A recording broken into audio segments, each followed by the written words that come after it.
much. Good afternoon. Thank you, Dr. Veet, for the kind invitation. Of course, congratulations on this wonderful anniversary of the meeting. Now, in short, this title reads, What can be learned from the DREAM trial regarding adverse neck anatomy?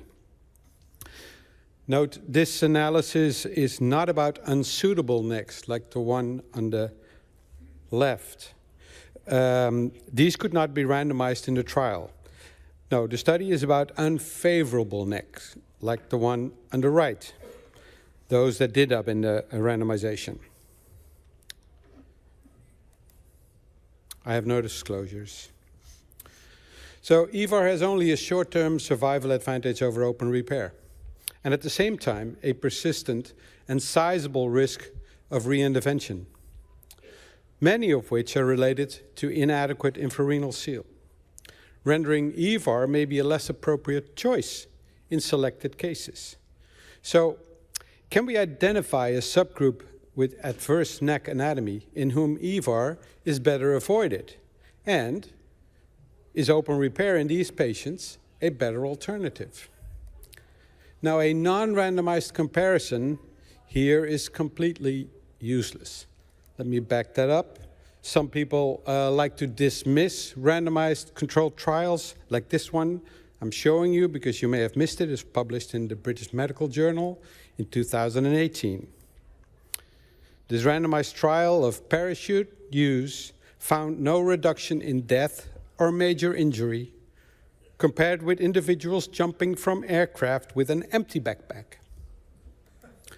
Now, lack of enrollment of individuals at high risk could have influenced the results of the trial.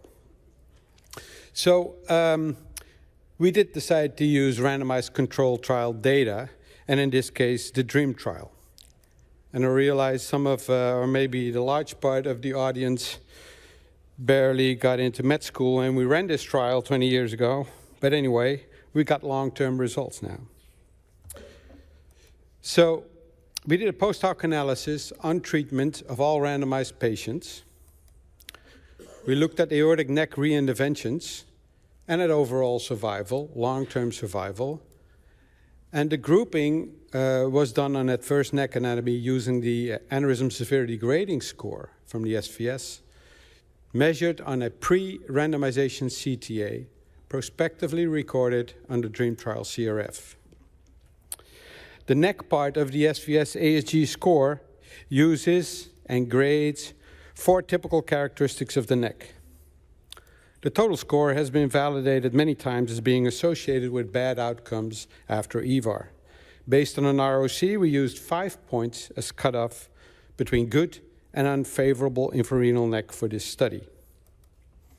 Results. Freedom from neck reinterventions over 14 years showed a significant difference between open repair, blue, 100% for no neck reinterventions in that group, and Evar in red. In both good necks, left panel, and unfavorable necks, right panel. But more importantly, a significant decreased rate of freedom from neck reinterventions in unfavorable necks, 53%, as compared to good necks, close to 92%. Now, would these 30 patients have been better off with open repair based on their necks being unfavorable on the preoperative CT scan? For this question, we need to also look at the cumulative overall survival. In patients randomized to open repair, their preoperative risk score significantly predicted long-term survival on the left panel. Not a big surprise, as an unfavorable neck is associated with more advanced disease and consequently higher surgical risks.